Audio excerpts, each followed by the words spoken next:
Today we're going to talk a bit about security, and we're going to preoccupy ourselves primarily with server-side security. And there are two aspects we want to go into. The first aspect is that we'd want that only those authorized should access particular resources. Right? So I have to have some sort of user structure, and I have to prevent users from accessing resources they wouldn't have a right to access. The second thing is preventing, first of all, being sure that we're communicating with a particular server and preventing somebody who is in the middle of the connection, a man in the middle, right? Somebody like a internet service provider, from reading whatever is transmitted. And of course, there are a series of attacks which rely on one or the other. We don't particularly go into that. So, for the second question, which we're going to look at first, is the solution is going to be to use HTTPS. And HTTPS is a protocol which is at the application level identical to HTTP, so it has the same commands, the same structure, etc. However, what it does is use a different transport layer. Right? Instead of using TCP, it uses SSL/TLS. And it's really easy to actually do this in Node. Let me we're going to have a thing here, right? And let's create a folder which is going to be our HTTPS thing.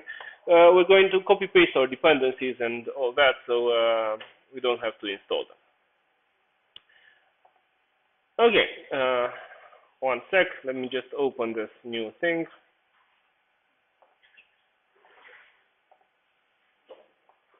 All right. And we're also going to have a terminal so we can demonstrate what we're doing.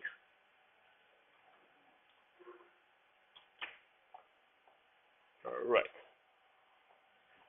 HTTPS. Now, in order to communicate over HTTPS, we're going to need some way of certifying the identity of the conversation partner and of encrypting the connection. Right?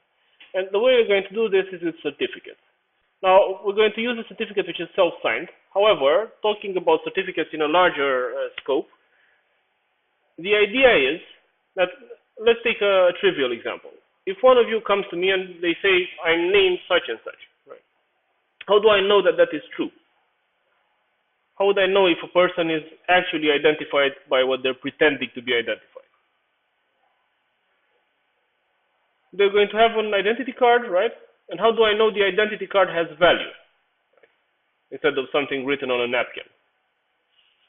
Well, it actually derives from the state, right? The state actually is the guarantee that the identity card is okay, right? Be it through anti-forgery measures and so forth. And the state is the source of trust in this case. Well, with certificates, things are going to function in a similar fashion. What I actually need is something which plays the same role as that identity card. And the way this is going to work is that there are going to be a series of certificate providers which are going to be approved by the state. And if you go on the Information Technology Ministry site, you're going to find a catalog with the organizations which play this role in Romania. Right? They've gone through an approval procedure and so forth, although this is a more complex discussion. And one of them then can emit a certificate for somebody else. So I have basically a trust cascade, right? It's a chain of trust. But if I go to the beginning of the chain of trust, I'm going to get basically to the state. Because, for example, a certificate provider might give a certificate to an organization, and the organization might then give the right certificate to a particular individual application, etc. Okay, so how is this going to work? Well, we're going to look over a series of things. First, let's see our dependencies and see what they do. Right. So let's go here. Make a package JSON. All right. And our package JSON is actually going to look like this.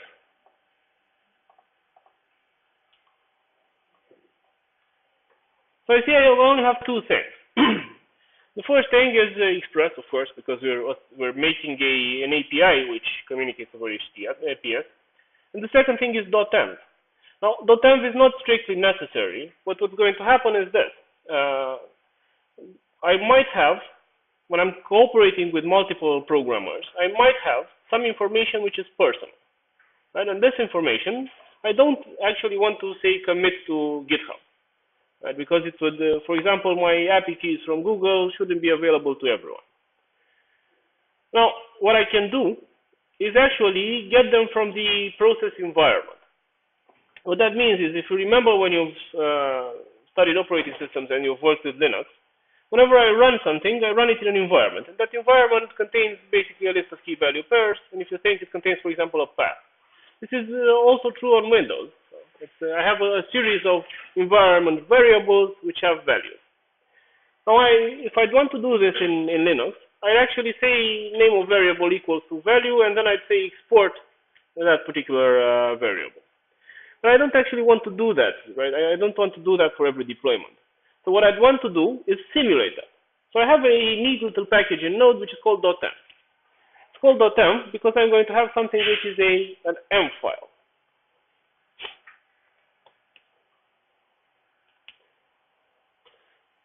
Right, and in our particular case, what we're going to have there is it's an example. So what we're going to have there is, for example, an SSL pass rate, which is optional, but now the second thing, I have to have some certificates from somebody. Now my certificates, like I said, are going to be self-signed. However, I can get a certificate from a certification authority, which is in that list, or some CertSign or something like that.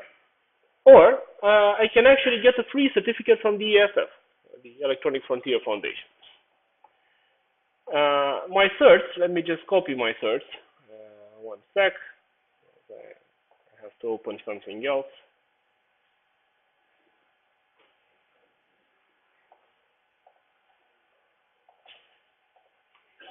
Let me just copy my certs here.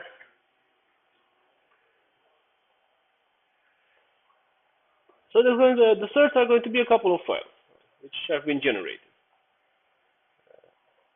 And I don't particularly care at this point what they contain. These were generated with OpenSSL. Okay, let me just also take the dependencies because we don't necessarily want to install them. We'd be able to install them by running npm install, but it will take a longer time. So what we're left now, what we need now is our server. So let's make a server.js.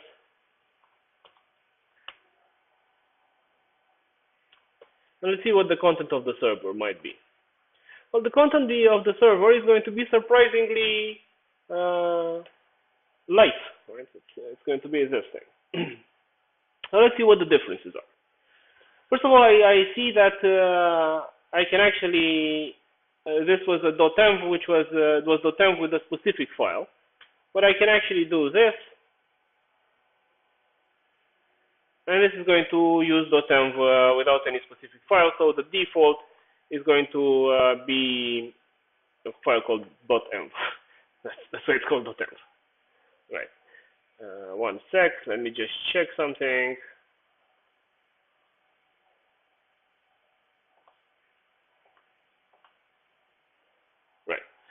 Okay, now the next thing I see, I'm including something which is called file system, right? This is because my certificates are actual files, so I have to read them. And then I'm doing something else. I'm including two packages which are HTTP and HTTPS. Now I've not seen them in the dependencies, so the only logical conclusion is that these are included in Node. And naturally so, since Node has been initially thought to be something to write custom HTTP servers in. Now, based on these, I'm actually going to make my application work.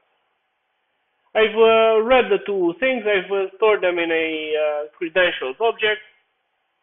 Right. I have one endpoint here, which is not particularly relevant. And usually, what I did with an Express application was I said my app is Express, and then I said app.listen. But I can do something a bit different, which is create servers based on the app. So I'm wrapping my app in a classic HTTP server. The reason I'm doing this is I needn't do this in particular.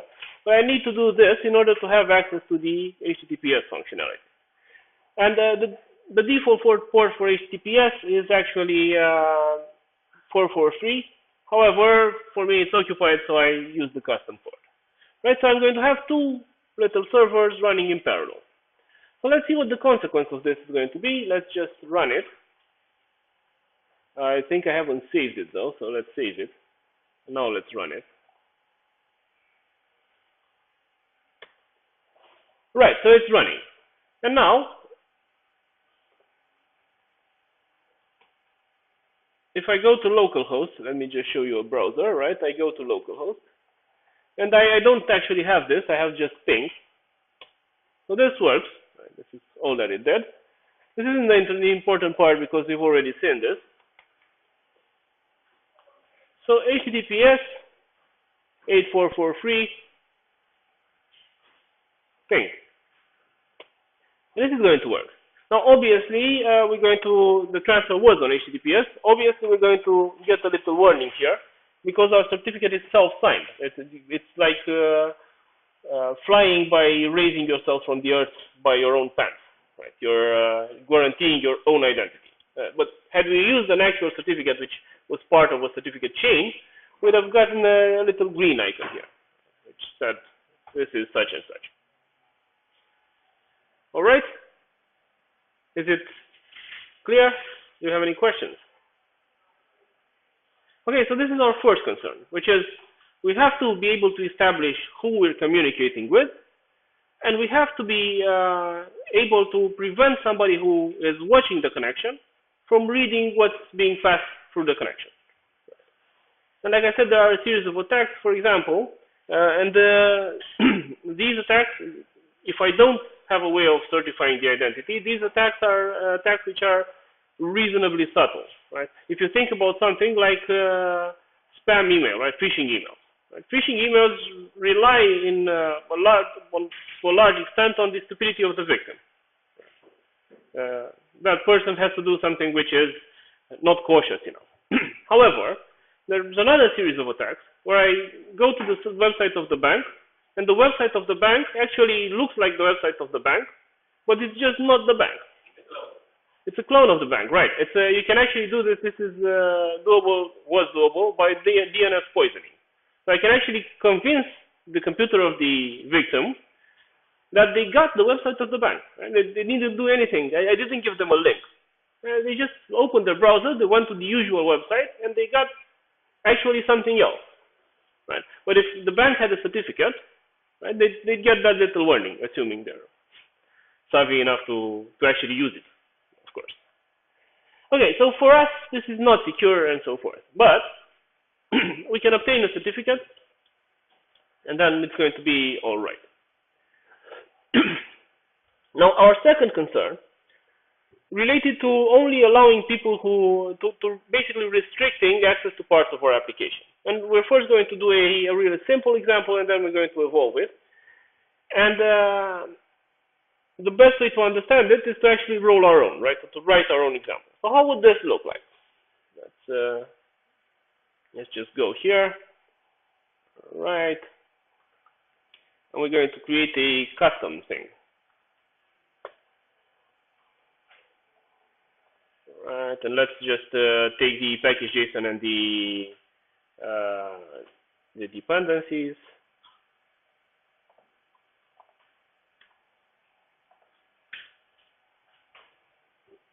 This will take a bit. So let's see what dependencies we'll ultimately have. We're not necessarily going to use them at first, but we're going to use them further on. Right. So we have a RESTful service, so we're going to need the express and body parser because we're also going to send stuff by JSON. We have .env in case we need to hide something. We have SQLize and MySQL too. MySQL we don't actually need because we're going to want to store users in the database. And we have Moment. Right? Moment is a library which allows me to handle dates a bit easier, right? Because think about it. When you work with dates, you might want to say something like 10 minutes from now. Right? And this is the way that the idea of session expiry is going to be implemented, right? You've authenticated now, and you can use this particular state for 15 minutes or 30 minutes or something, and then I'm going to expire it. So let's see how this will work in principle. Well, in principle,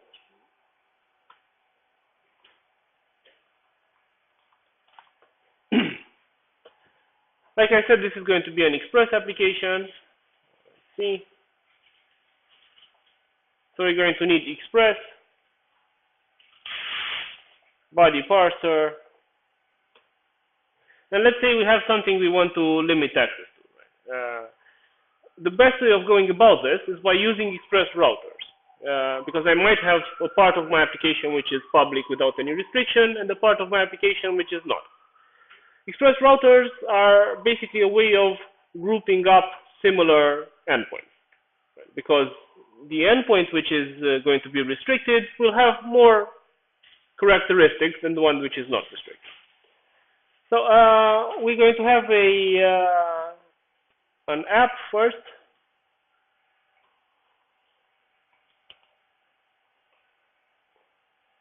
Then we're going to have a couple of routers.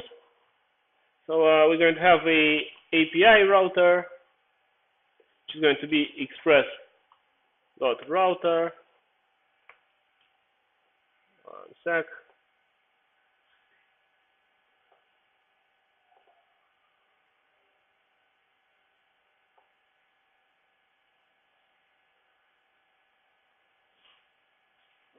Okay, and we're going to have an admin router, which is going to be express.router, maybe, and we're going to have an authentication router. But for now, we're not going to use everything here.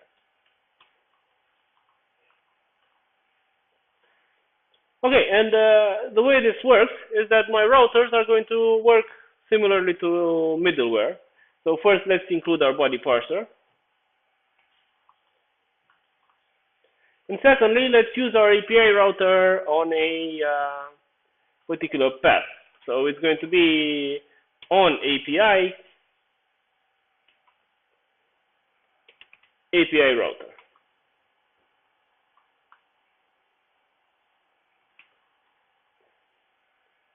Right. And our app is going to listen on some port. And let's say our API router actually responds to the ping endpoint, so, or a test endpoint or something. Right, so API router dot get ping. This is going to be something, request, response, and an answer.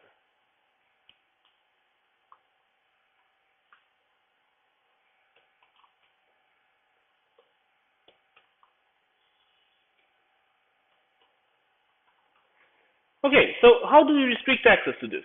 Well, at first, we might use a middleware. So let's just use a middleware here. And we're going to say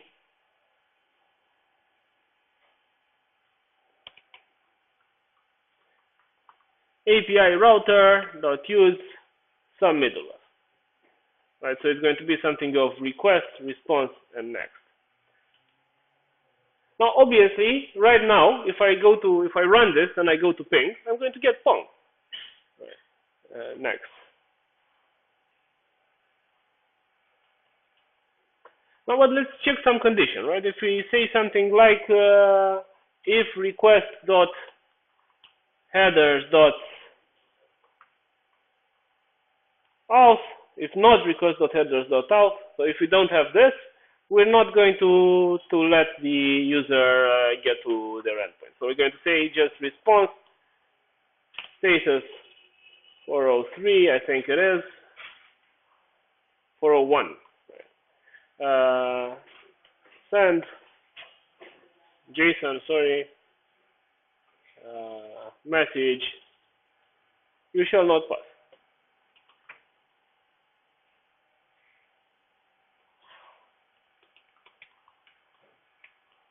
Right. Otherwise, we're actually going to forward to the endpoint. So let's see how this works, first of all.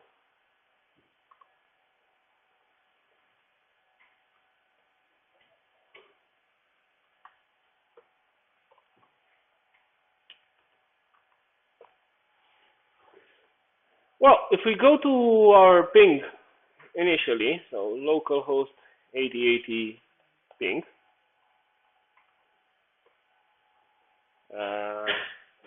no, seems we've made a mistake. Oh, so it's /API/ping, sorry.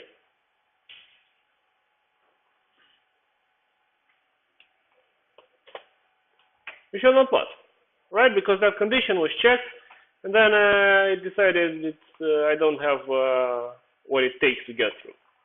So let's go to post one, because we have to manually add a header.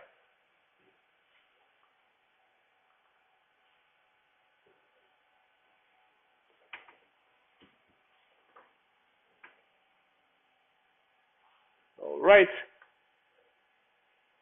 So we're going to go to API.ping, right? And this time we're going to have a header, which is not going to be this one. It's going to just be auth. We're going to get some value. It doesn't actually matter because we've not checked what the header actually contains. Right, so this time it worked. So this is the principle of it, no matter how it's implemented. Now let's go one step further and have some users.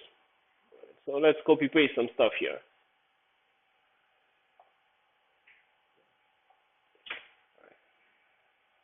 And for that, we're going to need Sequelize.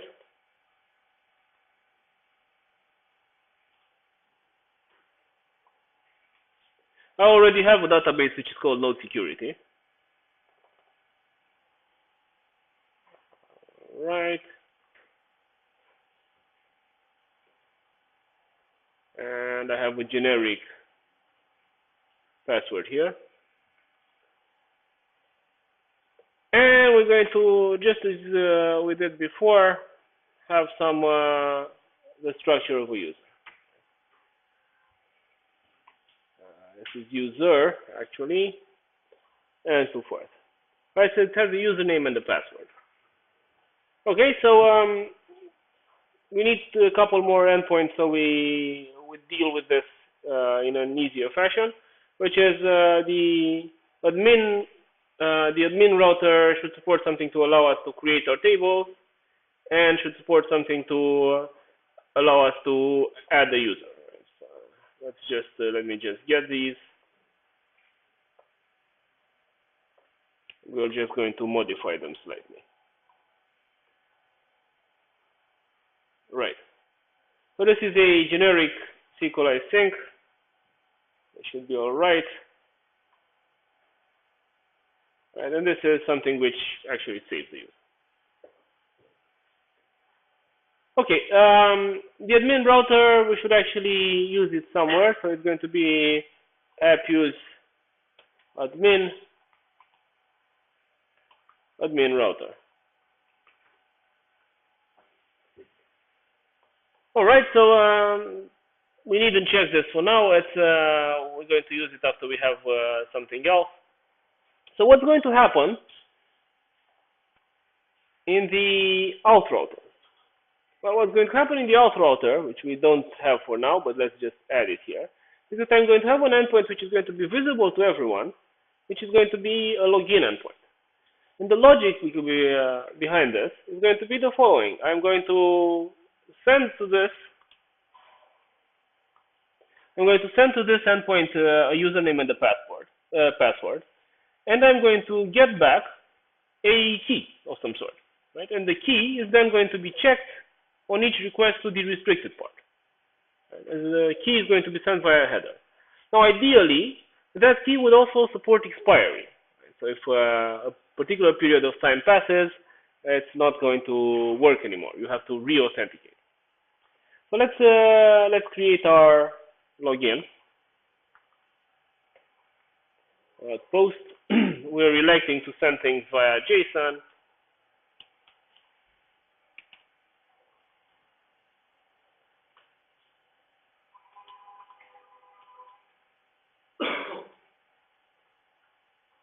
So first things first, we should find user, right? Let's find user. Router. I have a little mistake here. User.find. Now what might happen here? What might happen is that I might have an error. Now, if I do have an error, this is not something that I can deal with, right? So I'm just going to send something generic back. So it's this is going to be my catch.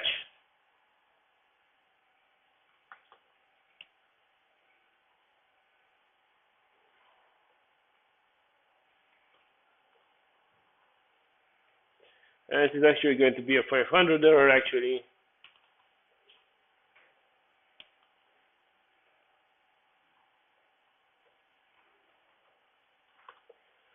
Some error. Now, what might happen if this succeeds is that I might not get a user. Right? So this is going to mean that I get a user, but the user is null. Right? So if user something else something else. Now, if I do get a user, I'm just going to send the token back. Right, let's find the token.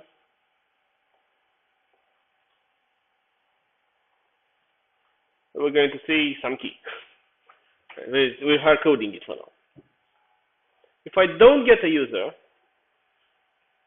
we're going to say something that it's not. This didn't work.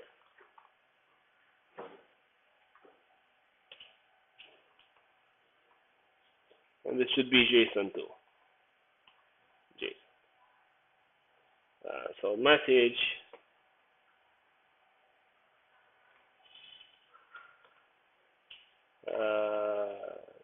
incorrect credentials. Right? Okay, so now we might actually check something a bit more complex, which is that on our test thing, on the middle where we're using to check, we might check something which is a bit closer to reality. So if this doesn't exist, or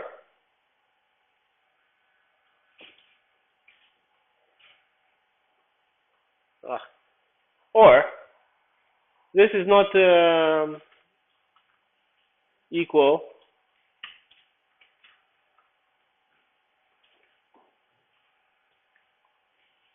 to some key.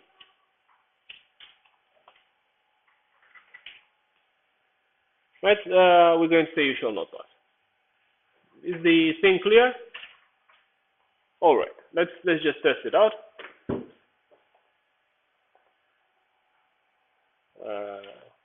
It says something because this is on a previous version of SQLite, so we're going to fix this. It says that here I also have to pass the dialect. Right, just like we did in our previous applications. Right, so this seems to be working. Let's open our Postman. So admin create.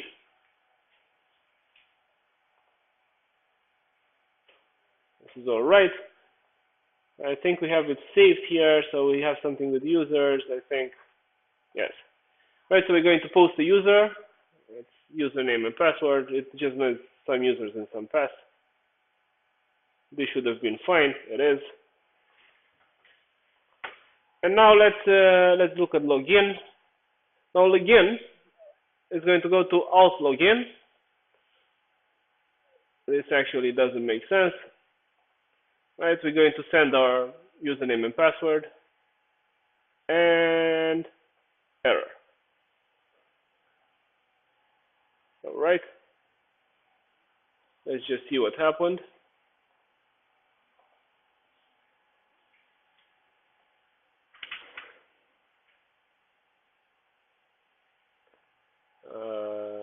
Okay, again.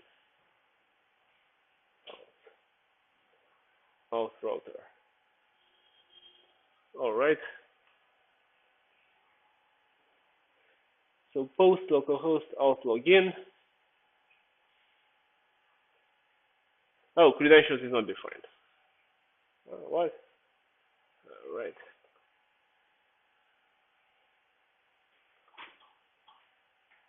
Oh yeah, we forgot something. It's we've assumed that the credentials were received through request.body.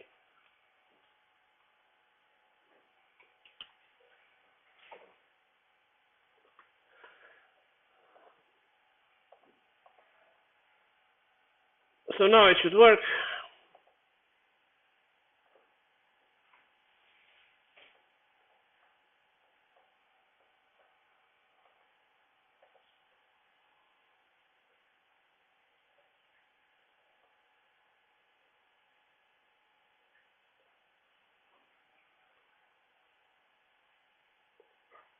Custom.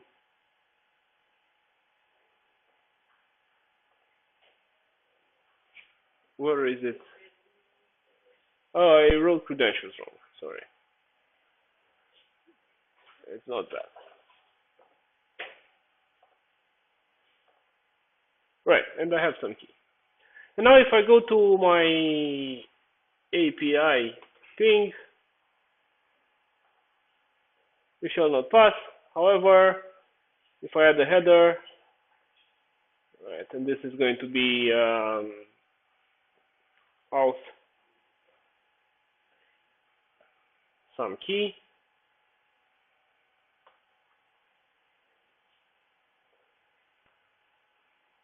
it's get, right, so get, so it's Pong. Right, so that worked. All right. Now let's look at an example which is a bit more complete, which is going to generate the key via a particular mechanism, and it's going to support expiry. Let's just create a server 1 here.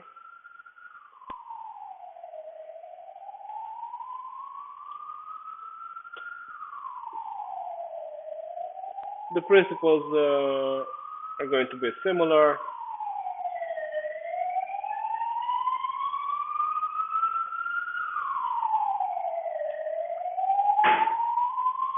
Let's look at it. Not much difference. It's we're including the same things, but we're actually including moment in crypto to generate some random string of bytes, which is going to serve as our token, as our minimalistic token, and moment, which is going to allow us to support expiry. Same routers, right? The API router is actually going to look for the token in the database. If the token doesn't exist, I'm not even interested in anything else. And if the token doesn't exist, I'm going to send a thing which says that you should be authenticated, basically. And if the token does exist, I'm going to actually check if it's not expired. And this moment, like I said, is a very useful thing. Moment without anything actually gives me the now, so the time now. And I can say now difference user expiry in seconds. And what I actually did when I logged in, let's look at this. When I logged in, I actually generated a token, which is a random. This is not, don't take this as a good way of generating a token. It's just a placeholder, basically. And I said it expires in 300 seconds. Let's expire it in something less. Let's expire it in 60 seconds. So we can actually look at the expiry mechanism. Right, and I say I send the token. If everything went all right, I'm going to send the token to the user. So let's see this working. I don't think it's the right one, so it's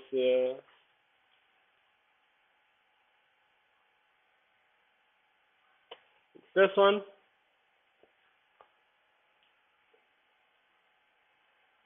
Right, so we're first going to, let's just close this stuff.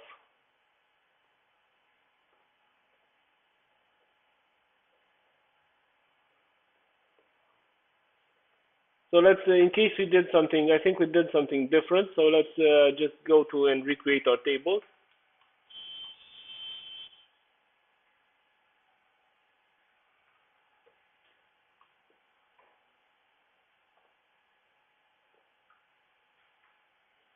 All right.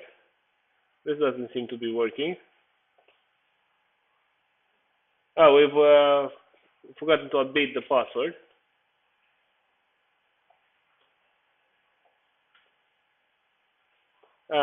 This particular version actually gets the user and the password and the database from the env, right? So it has .env, require .env. So let's create a .env. And it's going to have a series of keys, not going to be really special, it's going to be this stuff.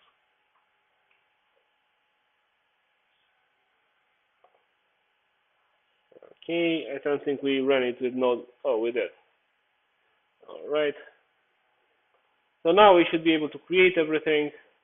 We did. We should be able to add a user. Let's go to the post users. We did.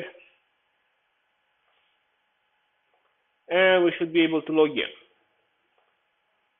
So this doesn't make sense. And this is the content for our login. Let's see what happens. And we actually got the key. Let's try out our key. So the way we're going to try out our key is by doing a get to API/ping. And if we do it just like this, we should get unauthorized, basically. I think it expects it to be called token. Since it's custom, it doesn't really have a no. Let's just see what it expects.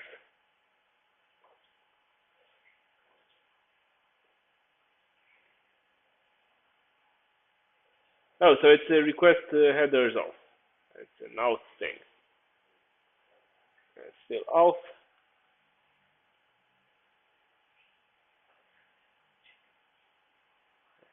Cannot get API/ping. Yeah, it's called test here because we copy pasted it and it's actually test. Authentication expired. Meanwhile, well, let's re-authenticate and move faster. So re-authenticating is done via this thing. Don't save.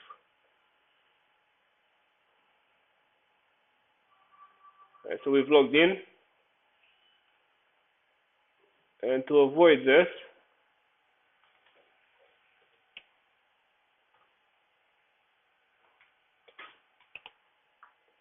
all right. So it's auth and our token.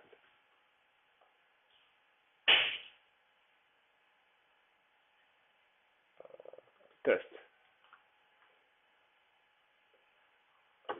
Right, so it works if we're moving fast enough to get under 60 seconds. Obviously, a 60-second expiry time is absurd, but you know that to just demonstrate the two things.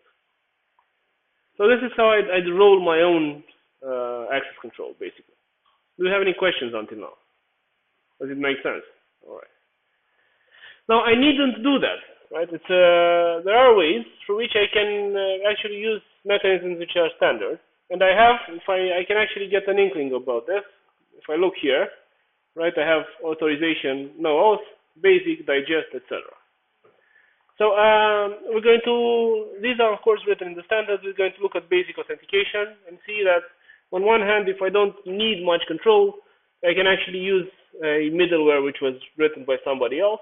If I need more control, I can actually, presuming I've understood the mechanism, I can actually really easily roll my own, right? So write my own middleware which does the same thing.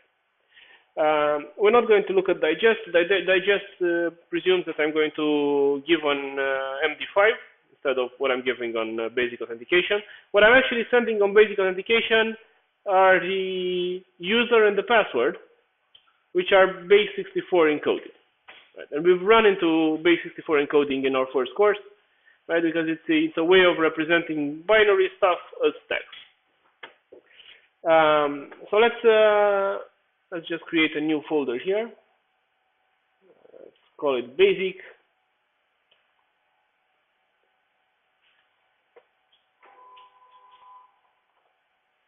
And let me just bring something in.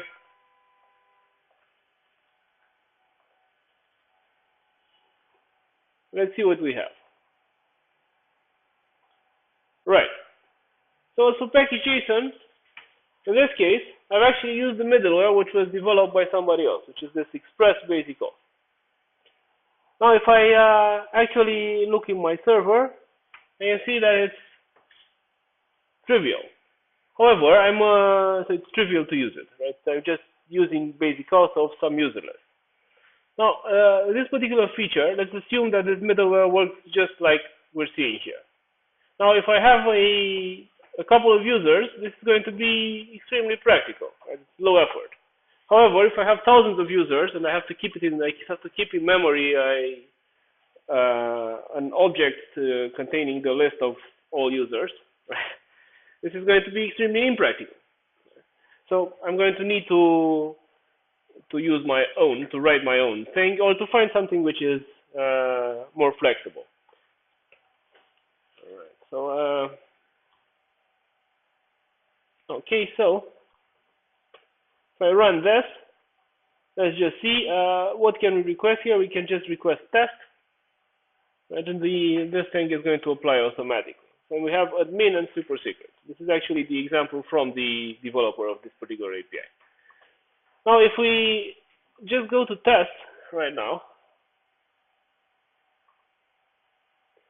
we're going to get unauthorized. With no particular message, but we're going to get unauthorized. The way to authorize it, let's just delete this because it's irrelevant, is go to authorization and let's see what's going to happen. Well, I'm going to be able to select basic auth here.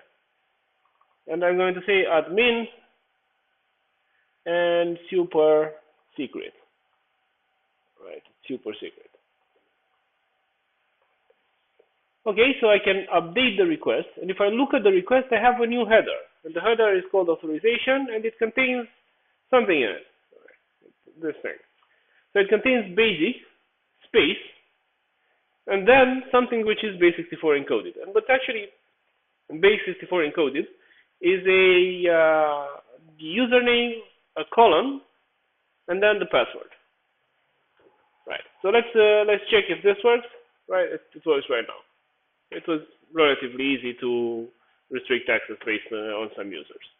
Now, if we'd want to write our own, we wouldn't have to make much effort. Right. So it's not this thing. Sorry. Have a million windows opened. Right, so this is a custom middleware, right? So it's I say if the header exists, if the header doesn't exist, there's nothing to talk about. If the header does exist, what I'm going to do is split it by a space because I have that basic thing, and then I'm going to decode it and split it by the column. In this case, I have everything hard-coded, but I might actually check it in the database. It would be trivial to actually do something in the database, to search for the user in the database and take my decision of passing control to the next middleware or to the next endpoint, depending on the fact that the user existed or not. In this case, it's hard-coded because we don't want to bother with it. We've already seen that sort of logic. So it's test user, test password. Let's just test it.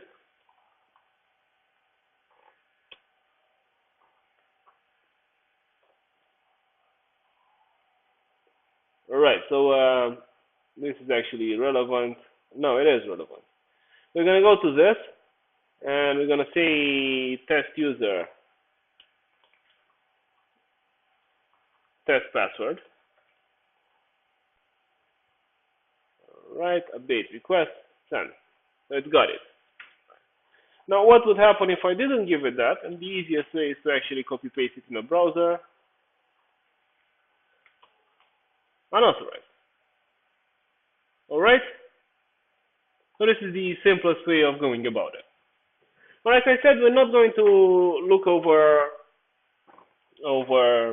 digest. However, we're going to look at something else, which is, let's say that I want to use Google accounts or Facebook accounts or Twitter accounts.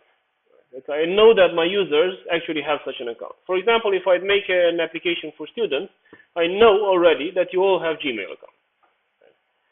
Now, the trouble with multiple accounts is that I'm actually increasing the risk for the user to divulge the password. And in enterprise environments, there's always been something which is a common identity. Right? It's an identity management system. Which means that if I get hired to a large company right now, my first day of work, I'm going to get a series of accounts created. Let's say I'm going to get 50 accounts and 50 applications created. And they're actually going to be to use the same identity. So I'm going to log into all of them via the same credentials. My rights are going to be centralized and so forth. Now, if I take this a bit further, and I want to have something like a unified identity over the web, what I'm going to do is rely on large companies to provide identity services. So what I want to do in my application is to allow the users to actually use their Google account to sign in. I'm going to rely on Google to verify their identity. And then, based on this verification, I'm going to pass them a temporary token. And they can use the temporary token until it expires. After it expires, they have to re-authenticate, and Google is going to. Now, this actually has a bit of a history. I have two great approaches here. One is OpenID and one is OAuth. Now, we're going to be using OAuth 2. Initially, OpenID was strictly identity, OAuth was strictly authorization, but in time, they've mixed features, let's say. Right? So they've become both things. Now, the way I'm going to, if I'm looking at what I've written until now, it was relatively simple. I wouldn't necessarily be tempted to use an external library in order to just check a header and check a user in the database.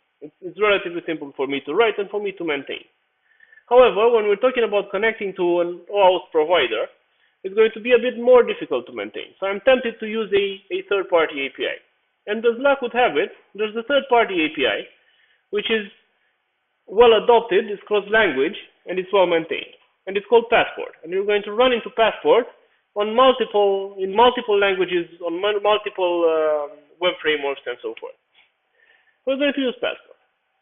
Now, Passport, of course, like I said, supports something which is called a local strategy. Now, what's the strategy part about? Well, the strategy part is the fact that it relates to the fact that Passport in itself represents the abstract idea of verifying identity and authorizing access and so forth. And in it, I'm going to plug a concrete idea, which is a strategy which relates to my particular use case. So it's going to be a Google OAuth 2 strategy, or it's going to be a local strategy, and so forth. This actually sort of looks like middleware in Express. So I have a particular behavior. So let's see this in the simplest form. Okay, so we're going to create a folder. We're just going to call it Passport. We're going to do two examples. Let me just take the things which are not necessarily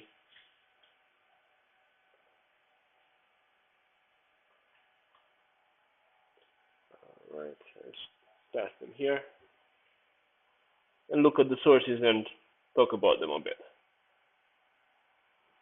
All right, so if I look at my sources, let's just look at package.json first. My package.json has a couple of dependencies. It has .env, although I don't think I'm storing anything in .env right now. It has Passport though, and it has Passport Google OAuth because that's what we want to see. And it has SQLite stuff. And because what's going to happen is that I still have to have a representation of the users, even if I don't remember their credentials. I have to have a representation of the users in my application for a couple of reasons. First of all, for each user, I have to store a temporary token.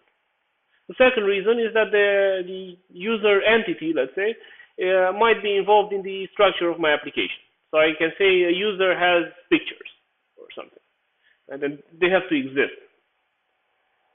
So let's see, this is the simplest one. Yes. So let's look at this. So I'm importing a couple of more things. The first thing is Passport. The second thing is the Passport component, which relates to doing OAuth 2 via Google. And I'm going to have different components for different strategies.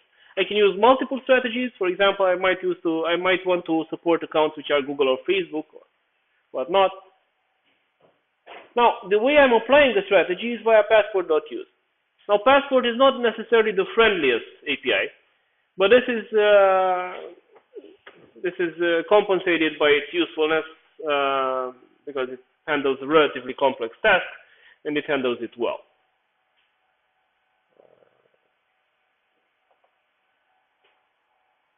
Oh, I'm missing something.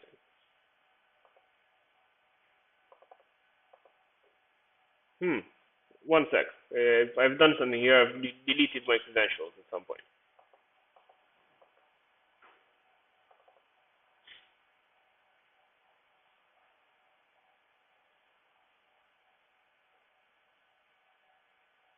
I think.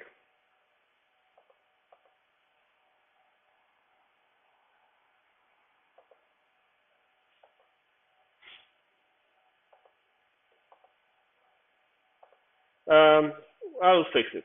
One sec.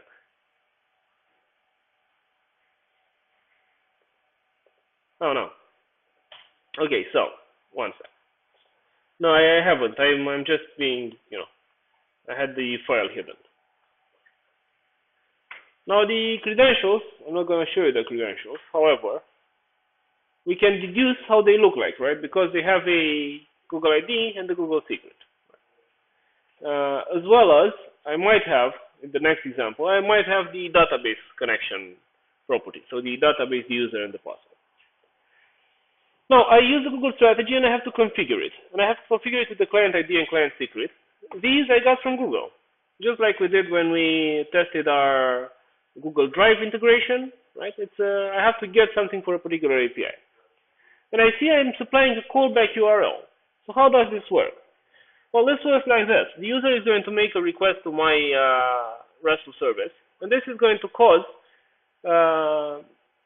basically a pop-up of some sort to appear to them, so they can approve the fact that Google is going to send me some of their data.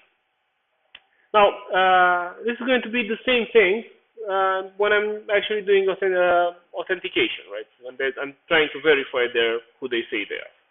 However, I might want, when I'm doing this, to ask Google to send me some more things, like account details, if I need their email, and so forth. Now, whenever this happens, the user is going to approve my request, and Google is going to send me via the callback URL whatever I've requested. Now, each of these providers works in a slightly different fashion, and Google actually has some resource namespaces, which are going to be data pertaining to a particular user. Now, this might mean the minimal thing I'm asking right now, which is the account details, so an email and the name and that sort of stuff, or it might be the list of their most recent files, or it might be something even more intrusive, right? Now, what's going to happen here in this callback function is that I'm going to call done, and unfortunately, I'm going to call done which is just one function, but with different parameters for different situations. Because what might have happened is that the user couldn't, right, authenticate. Right? I couldn't actually, they couldn't insert their password. Or what might happen is that the user was willing to authenticate and could have, however, there was a network problem, and so forth. In this case, this is actually the way of calling done for a success. We're going to see the other ways in our next example. Right, so I have an auth router, and I have two endpoints here. One endpoint, which is the endpoint that the user is going to call, which is this, auth Google. And I see here that I have to send as a configuration some scopes. What am I asking from the data of the user? And I'm saying session false.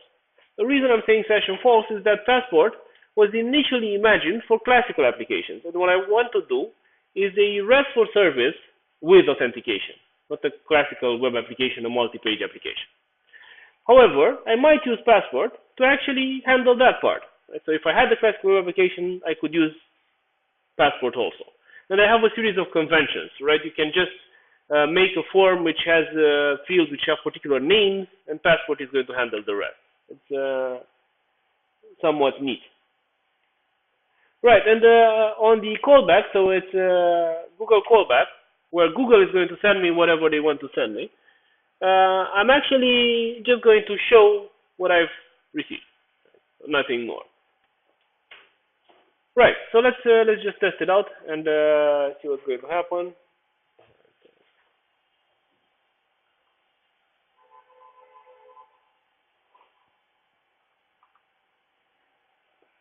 Right, so we're going to get here. We're going to say out Google. This is going to give me a little pop-up. I can actually configure this so I have, if I need to authenticate from the command line, it's going to give me something in the command line.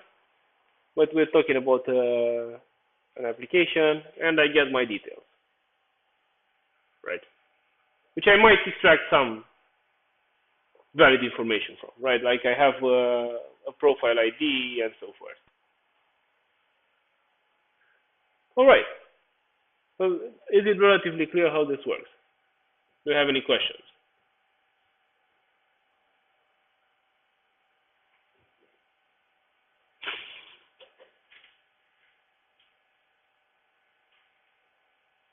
All right.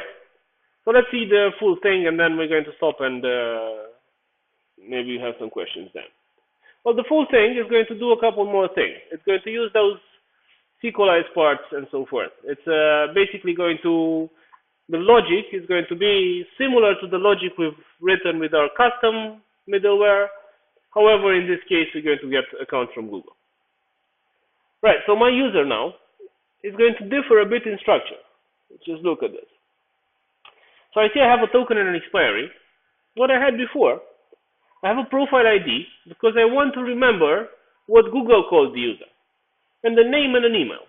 What I don't have is a username for my application and the password, because these are on Google's side. Now, in order to use password, we've gone over this, skipped this, unfortunately, but in order to use password, I have to do this. It's password functions as a middleware. So it's password that's initialized. I have 3 routers, just like last time. I have my Google strategy, but I see that the callback is a bit more complex now. Now, what does my callback do? Let's just look at it. Well, it does this. It's searching for the profile ID, because that's the way I keep track of Google's users, via their ID in Google. And if I don't have that particular user, what's going to happen is I'm going to create a new one.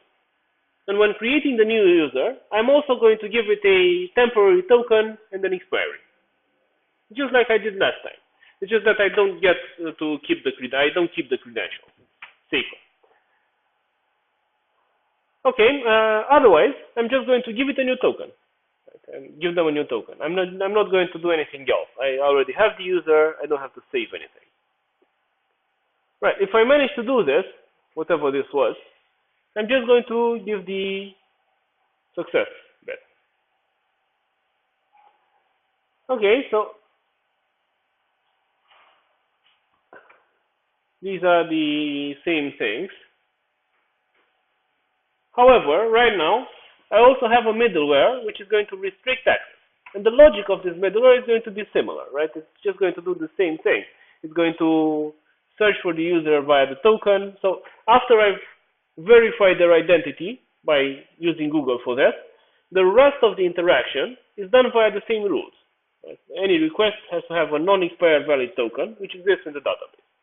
And if it doesn't, well, if the token doesn't exist, you have to authenticate with Google, and if the token expired, you have to re-authenticate, right? So you have to go back to Google. I don't trust the user enough. Right, and the rest is boilerplate. So we have a test endpoint and we have a create thing. We no longer have the post user thing because we're not creating the users via this method.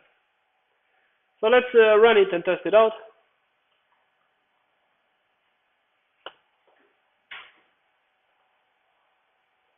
First, we have to create our tables because they look a bit different. All right. And now, let's just use this to go to Google.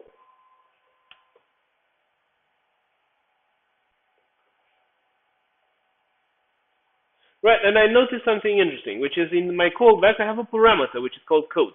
You see it?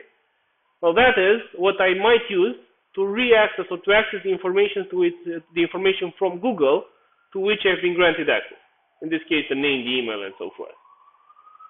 All right, I have this huge token. Let's just take it from here.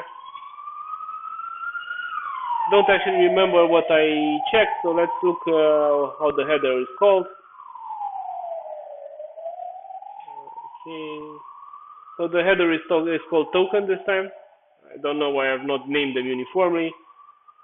So we want to go to API test. It's going to be a get. If we do it like this, it's clear. Let's just delete this part.